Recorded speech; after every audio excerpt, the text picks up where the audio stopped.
At 7, the woman my father brought home gave me a box of mangoes. My mother watched me eat them, her expression heavy with sorrow. Later that day, she signed the divorce papers and jumped from our window. From that moment, mangoes became a symbol of trauma for me. On my wedding day, I warned my husband, Ethan Carter, if you ever want a divorce, just give me a mango. From then on, mangoes became forbidden in our home. Years later, on our 5th Christmas Eve, Ethan's childhood crush, Phoebe Summers, left a mango on his desk. That same day, he severed ties with her and terminated her employment. I thought we were inseparable, destined for each other. 6 months after that, I returned home triumphant from closing a billion-dollar deal. At the celebration, Ethan handed me a glass of juice. I took a sip, only to hear Phoebe's voice behind me, smirking. "How's the mango juice?" I looked at Ethan. He was barely suppressing a laugh. "Don't be upset, Elara. It's harmless, a joke. I didn't actually give you a mango. Phoebe's right, you need to let go of this silly obsession. You even liked it."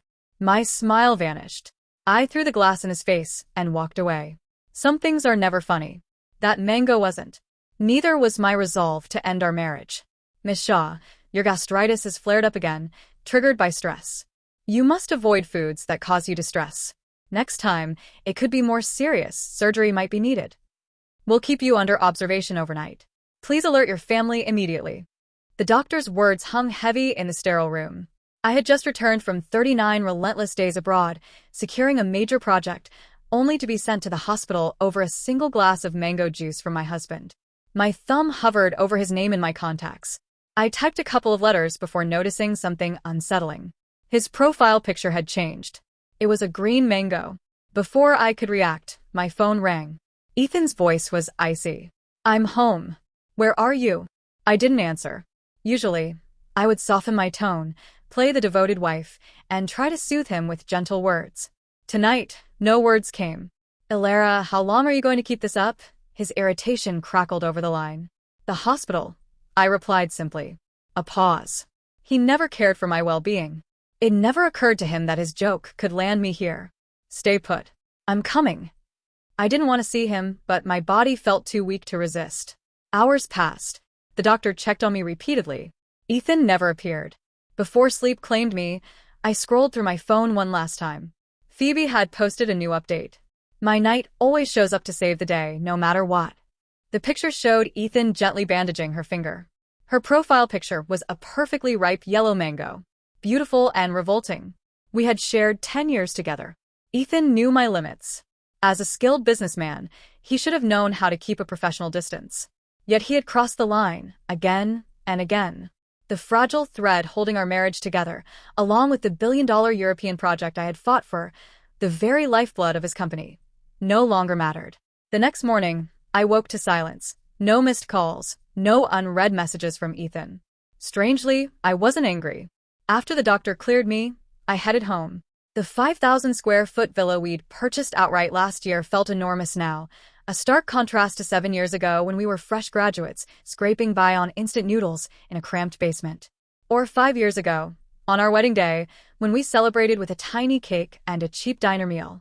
Now, I was alone in the vast house, left to lick my wounds. I supposed I would adjust. I was reviewing divorce papers from my lawyer when Ethan walked in, trailing the heavy scent of rose perfume. It hit me like a punch. Ethan had sensitive skin, allergic to most fragrances. He despised perfume. For years, I'd scrupulously avoided scented products, even picking shampoos carefully. All for him. Apparently, his rules applied only to me. He froze when he saw me on the couch, absorbed in my tablet. "Phoebe had a little too much fun at the party last night," he said. "She drank too much and fell, so I took her home. It was late, and she lives far out, so I stayed at a nearby hotel instead of coming to the hospital." I nodded, canceling yet another supplier contract. "Okay, I understand," I replied without looking up. He seemed thrown off, clearly expecting a different reaction. Taking a few cautious steps closer, he added, "It's Saturday. You should rest. I'm planning to take Phoebe to Paris. Do you want to come?" 7 years ago, on my birthday, Ethan and I had posed for a cheap $5 photo at a night market in front of a fake Eiffel Tower. He had promised that someday, when we had the means, he'd take me to the real Paris to recreate that photo. But as our home expanded and our business thrived, he became busier. Time and again, he placated me with small gestures while I poured myself into the company. Apparently, Phoebe got the perks I never did. I opened the next client email without a flicker of emotion. Three's a crowd. I'm not interested. Ethan let out a sigh of relief. All right. I'll grab a few things, then head off. Lunch is on you. We'll have dinner together tonight. He paused, serious now. This new contract is vital for our overseas expansion. I've invited the media for Monday's press conference. Didn't you always want to be by my side officially? Here's your chance. Prepare, don't worry. Phoebe won't interfere. I looked at him without expression. I knew what this was. Compensation for last night's cruelty. Fine. It would take days for the European contract cancellation to process anyway. Announcing it at his press conference would be poetic justice. That evening, I arrived at the restaurant early, as always. In 7 years, it had become second nature. While waiting, my phone rang. It was Marcus, an old friend from business school and a competitor in a recent negotiation. Elara, have you thought more about joining Ether Global? He asked warmly. Carter Enterprises doesn't deserve your talent. This was the third time he'd tried to recruit me. 7 years ago, I had turned down a high-paying multinational role to join Ethan's fledgling startup. Marcus had argued endlessly, but I refused. The second time was just days ago, after a negotiation where I had outmaneuvered him. He had approached me, half in admiration, half in frustration. Elara, you're still underpaid at Carter. Don't waste your brilliance. And now, the third attempt. I paused only briefly, signaled the waiter for red wine, and accepted without hesitation. Send me the address. I'll start Tuesday. Marcus laughed, jubilant. Perfect, and hung up. As I set my phone down, a notification from Ethan appeared. Change of plans. Phoebe couldn't wait. We're on a plane now. Dinner's on you. Don't worry, I have a surprise for you when I get back. Moments later, Phoebe posted a photo, tagging only me. Thanks to my big bro for making my dream come true, rewarding me with a feast tomorrow. It showed her hand in Ethan's, beneath the real Eiffel Tower, identical to our cheap market photo from 7 years ago. I stared at the screen, then calmly closed the app. Opening my chat with Marcus, I typed. As a signing bonus, how about a $1 billion European contract? My phone sat silent for a moment before vibrating violently. Yes, yes, yes. Elara, you're too amazing. Yesterday was your birthday, right? The gift I sent should have arrived. Don't forget to pick it up. I froze, a brittle laugh escaping my lips, growing louder until it shook the room. Of course, yesterday had been my birthday. When Ethan watched me sip that mango juice, did he even remember? When he tended to Phoebe, leaving me alone in a hospital bed, had he thought of a gift for the woman he'd been married to for 7 years? Probably not. But it didn't matter. We were getting a divorce. Who cares about a gift from a soon-to-be ex? After dinner, I didn't rest. I threw myself into the European project, a gift for my new employer, determined to make it perfect. For 2 days, I lived in the office, lights burning deep into the night. The company group chat, one I wasn't part of, buzzed with gossip. Director Shaw is completely dependent on Carter. How can she stay mad? If it weren't for her connection to the boss, they wouldn't need her at all. She's the one who held Carter back early on. The company might have gone public years ago otherwise. Phoebe dutifully screenshotted each message, sending them along with a drippingly sweet voice note. Elara, you must feel so insecure being married to someone powerful like Ethan. Men aren't attracted to old workaholics. They want young, pretty, feminine girls like me. I listened, smiling. Is that so? In that case, HR will fire you tomorrow. Wouldn't want you to struggle attracting a man. Then I blocked her. 10 minutes later, Ethan called, furious. Elara, what did Phoebe do to you now? I finally convinced her to come to Paris and forgive you for the party, and now you've made her cry again. Are you trying to make everyone miserable? Forgive him? For what? The absurdity made me laugh. I printed my drafted divorce agreement and typed a calm reply. When are you and Phoebe returning? We need to finalize the divorce. A sharp intake of breath, followed by a roar of rage. Elara, have you lost your mind? There's a limit to jealous tantrums. Keep this up, and I'll really get angry. I froze, then laughed aloud. I had the signed papers in my hand. Did he think I feared his anger? I've signed. They'll be on your desk. Read them carefully. Crash. A chair toppled, his teeth gritted. Fine. Don't regret this. The line went dead. I shrugged, calmly signing my name. The next morning, the first thing I saw was Ethan's 4 a.m. social media post. He hadn't slept. A photo of him and Phoebe, fingers intertwined, standing by a floor-to-ceiling hotel window. Caption: 7 years of storms, and I'm lucky to have you. Thousands of comments flooded in. Ethan didn't respond, but pinned a single show emoji. Then came a company-wide announcement. Effective immediately, Phoebe Summers replaces Elara Shaw as director. The European project will now fall under Director Summers. Tonight's press conference will also be led by her. He knew I'd spent 39 sleepless nights abroad securing this deal. He knew the effort, the late nights, the networking, the drinks, the exhaustion. And still, he tried to force me to surrender. A new message buzzed on my phone. You can still take it all back. I didn't reply. I tossed my phone aside. One crucial fact remained. The European partners cared about me, not Carter Enterprises. After getting ready, I went out for breakfast. When I returned to the office, my belongings were scattered in the hallway, my mug, files, and even the signed divorce papers, torn in half. The only item spared was our wedding photo, carefully placed on the windowsill.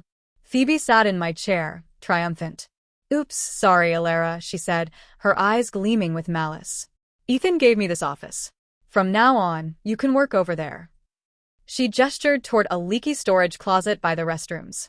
I ignored her and turned to Ethan, who had been silent. Bloodshot eyes, cruel smirk. "Phoebe's right. I gave her the office. But if you take back the divorce, maybe I'd reconsider." "No, thanks." I walked to the windowsill, grabbed our wedding photo, and under his smug gaze, dropped it into the trash. "I don't want this either. You can throw it away." Then I picked up my laptop and left, ignoring the fury making his eyes red. It was Monday, and I had to fly to Europe for my new job on Tuesday. I had packing to do. I skipped the press conference that night. From home, I finalized the European project under my new title at Ether Global. The moment the contract was confirmed, a message appeared from Ethan. "Media will broadcast the press conference live. If you don't apologize, the European project will belong to someone else." I turned on Do Not Disturb. My flight awaited. At 7 p.m., the media began arriving. Phoebe, dazzling thanks to a celebrity makeup artist, clung to Ethan's arm for the cameras. Ethan, in a sharp gray suit, looked perfect, but his eyes darted nervously through the crowd. Why isn't she here? Anxiety began to creep in, but the show went on. Clearing his throat, Ethan addressed the crowd. "Good evening. I'm Ethan Carter, CEO of Carter Enterprises. Tonight we announce our partnership with Victoria Solutions for the landmark Project Victoria." "Excuse me," a reporter with an international business channel interrupted. "Mr. Carter, are you sure you mean Project Victoria?" Ethan frowned. "Of course. This is our company's." His assistant rushed in, whispering urgently. "Sir, it's bad. Ether Global just released a statement. They secured Project Victoria. Director Shaw has left the company." "What?" The words barely registered. Ethan froze, a creeping dread tightening in his chest. He couldn't believe what he was hearing. Anyone experienced in business knew the implications of a competitor announcing a project first. Phoebe went pale. That was a billion-dollar deal. Without it, the company's stability was in jeopardy. Her dream of becoming Mrs. Carter was crumbling before it even began. She glanced at Ethan in panic, only to find him rooted to the spot, speechless. He still couldn't fathom that after pushing me to divorce him, I could act with such ruthlessness. Reporters swarmed him, microphones shoved in his face, but he couldn't form a single coherent sentence. He swayed on his feet, frozen as if turned to stone. For years, I had been patient, forgiving. He never imagined I could be decisive this time. My birthday had just passed, and memories flickered through his mind. The first office we shared, a shabby space where he surprised me with a small cake, a single candle illuminating my smile. Back then, his guilt over the modest celebration was palpable, but I had promised myself that one day, I would help him and his company reach the top. I was confident in my abilities, and I had delivered. Without me, his company would never have survived its early years, let alone reached its current heights. Yet as he grew from an unknown to a coveted tycoon, he forgot who had built the foundation beneath him. For years, he basked in praise as a self-made CEO, while I, the true architect of his empire, remained in the shadows. I had once complained about being excluded from business events and public recognition. He'd explained it as love. He didn't want to mix romance with business. I had accepted it, blinded by love. But when Phoebe arrived, stepping into the Mrs. Carter role, reality hit me. I had been foolish. Good. Let him watch everything he'd built on my back crumble. Let him see that without me, he was nothing. His secretary nudged him urgently. Mr. Carter, you need to speak. Explain the European deal to the media. This isn't just a contract. It's your company's reputation. Her words shattered his trance. Questions from reporters became a relentless roar. Mr. Carter, did Carter Enterprises ever have Project Victoria? Or is there a secret we should know? Your competitor reportedly poached a key executive to secure this deal. Can you comment? Sources say you had a personal relationship with Director Shaw. Is that true? One question after another hit him like blows. They were accurate. He was cornered. The only way to salvage his image would have been to bring me back, to have me continue leading the project, but that was impossible now. With the help of his secretary and security, Ethan and his team retreated backstage. The company erupted into chaos, scrambling to control the narrative, but it was too late. Ether Global fanned the flames with press releases detailing their new partnership on Project Victoria. Phoebe's social media posts fueled speculation about a love triangle. The story painted her as a homewrecker and Ethan as the man who abandoned his starter wife. For a company of their size, the public fallout was catastrophic. Ethan clutched his phone, knuckles white, repeatedly dialing my number until the battery died. Frustrated, he smashed it to the ground, then seized another phone from his secretary to keep calling me. Elara, where are you? You are in charge of the European project. Are you trying to ruin me? Stop this nonsense. I'll never agree to divorce. Come back and fix this. We're husband and wife. We promised forever. Have you forgotten? Message after message went unanswered. My phone was off. Sir, his secretary said timidly. Her phone is off. Ethan's face darkened, but worse was coming. Another assistant appeared, pale. Mr. Carter, it's bad. Director Shaw just posted your divorce papers on social media along with. Along with what? He demanded, voice low and dangerous. Along with a screenshot of Ms. Summers's 7 years of Storm's post, the assistant whispered. Phoebe, suddenly aware of the danger, lunged for the assistant. What did you say? That woman. Who does she think she is?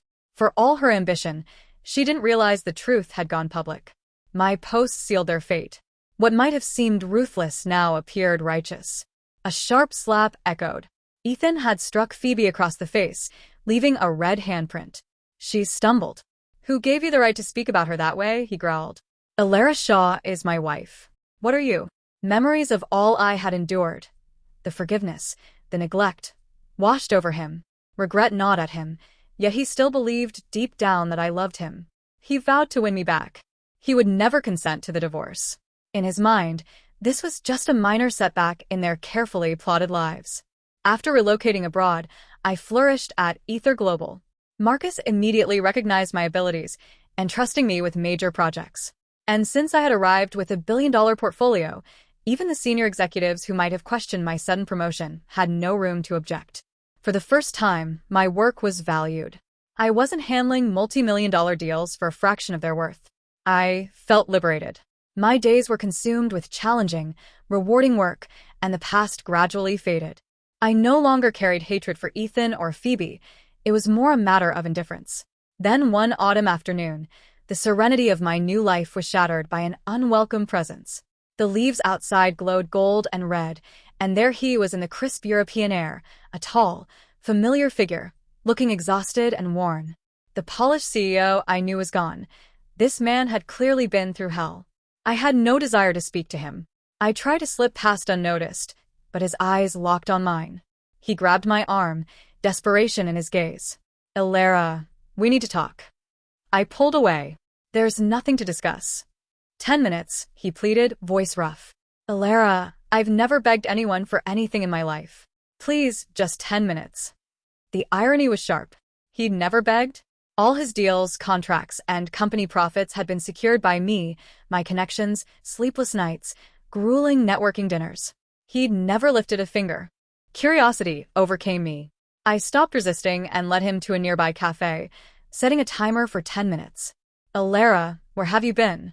Do you know how long I've been searching? The same old lines. After leaving so publicly, anyone could have found me. Yet he still tried to play the devoted husband. I glanced at my watch. If you're only going to waste my time, we have 8 minutes left. He faltered. Elara, we don't have to do this. I wasn't prepared for you to leave so suddenly. Couples fight and reconcile. I never hurt you. So, why push it to divorce? Even if you want a divorce, you owe me a reason, right? I don't think this is about Phoebe. It was a joke, right? If you dislike her, I'll fire her. Problem solved. Or, is it about the European deal? If so, then I cut him off. After all these years, he still didn't understand me. Ethan, do you remember what I told you on our wedding day? He frowned, trying to recall. Nothing came. Of course. Just a mango, just a joke. I was overreacting, wasn't I? But Ethan, the one person who should never have hurt me, had. Seeing my silence, realization seemed to dawn. You can't still be mad about that glass of mango juice, can you? It was just a drink. You're not even allergic. Is this really about Phoebe? Here he opened an old wound without a shred of remorse. I stared at him, then exhaled slowly. My voice was calm, almost eerie. When I was a little girl, my father had an affair. He brought his mistress home. She gave me a mango, a rare treat. I was thrilled. I sat on the sofa, eating it. My mother came home, saw the mango, and without a word, she jumped out the window. Ethan's mouth fell open, horror and understanding dawning on his face. You say it was a joke. Maybe for you, but not for me. Now, may I leave? I rose, but he blocked my path. He knew letting me go meant it was truly over. I'm sorry, Elara. I didn't know. I was wrong. Please forgive me, hit me if you must. He grabbed my hand, guiding it to strike his chest. A surge of anger flooded me. I slapped him, hard. Are you out of your mind? This isn't about an apology, I said, voice shaking. It's so you understand we're done. The mango was my boundary. You crossed it for Phoebe. There's no return from that. Do you understand? He seemed deaf to reason. So you hate me that much? His voice trembled. You hate me enough to take Project Victoria, to let our company crumble just to get back at me? You're giving yourself too much credit. Project Victoria was mine. I'm just reclaiming it. Now leave me alone. He muttered to himself, lost in a trance. If I didn't care about the project, if Phoebe wasn't involved, if that mango hadn't happened, would you come back? Ifs. There are no ifs in life. I freed my hand. No. I walked out of the cafe, not glancing back at the man I was leaving behind. After that confrontation, Ethan refused to leave Europe, lingering near my office as if my presence alone could pull him back. Marcus, ever protective, kept warning me. He's not here for you, Elara. He's after the billion-dollar project. Don't let him drag you back into a toxic cycle. He even offered to intervene if necessary. I appreciated his concern, but Project Victoria was already in motion. Abandoning it now, even as a newcomer, was out of the question. Don't worry, I told him. I'm not going back. Marcus raised an eyebrow. You spent years working for him on a shoestring salary. Are you sure you won't run off again? I smiled, knowing that past decisions didn't define the present. Eventually, Ethan's persistence ran its course. Weeks passed, and with no success in swaying me, he returned home, defeated. Phoebe was waiting. The woman who had once tried to take my place still believed she could prop up Ethan without me. She imagined herself as Mrs. Carter, confident that the business could survive without me. Ethan, don't dwell on someone who isn't worth it, she cooed. Even without her project, we can save the company. Tomorrow we'll land new deals. You'll show her that picking me was the right choice. Her misplaced confidence seemed to lift Ethan's spirits. He began to believe he had the skills to run the company on his own. But in business, reputation is everything. Losing Project Victoria was bad, but the public exposure of his affair and Phoebe's role was disastrous. No serious partner would want to work with them now. Phoebe initially threw herself into work, poring over proposals late into the night, all while monitoring my progress online. But my continued success only fueled her envy. 3 months into her struggle to keep the company afloat, she finally snapped. Are you completely incompetent? At this rate, the company is going bankrupt. Forget being Mrs. Carter. I'll be lucky if we survive at all. Ethan, already overwhelmed by matters he didn't understand, lashed out. And you dare blame me? How are you any better than Elara? She handled everything effortlessly. All I did was sign the papers. Their arguments raged, but it couldn't prevent the inevitable. Soon, their company collapsed. To settle debts, the court seized all assets, including their former villa, leaving them homeless. Yet even then, they refused to work conventional jobs. Desperate to maintain their lifestyle, they turned to gambling and quickly lost what little remained. The final report I saw was grim. Both had been arrested for theft, receiving 6-year prison sentences. The media chronicled the fall of two once prominent figures. My own life, by contrast, soared. 2 years later, after successfully leading multiple high-profile, high-profit deals, I was promoted to CEO of Ether Global's Greater China division. On the day of my formal appointment, a major press conference was held. Many of the reporters were familiar faces, those who had covered Ethan's disastrous announcement years before. They were captivated by my story, asking questions I answered with poise and confidence. Finally, one reporter posed a question unrelated to the day's event. "Miss Shaw," he asked, "are you aware that today is the day your ex-husband, Mr. Carter, officially begins his prison sentence? Your departure from his company remains widely discussed. Would you share your side of the story?" I paused briefly, then smiled. I am grateful for my past, but I am focused on the future. The past is behind me. It's time to turn the page. No further questions were asked. The past was truly over. My life was mine, full, independent, and brighter than ever.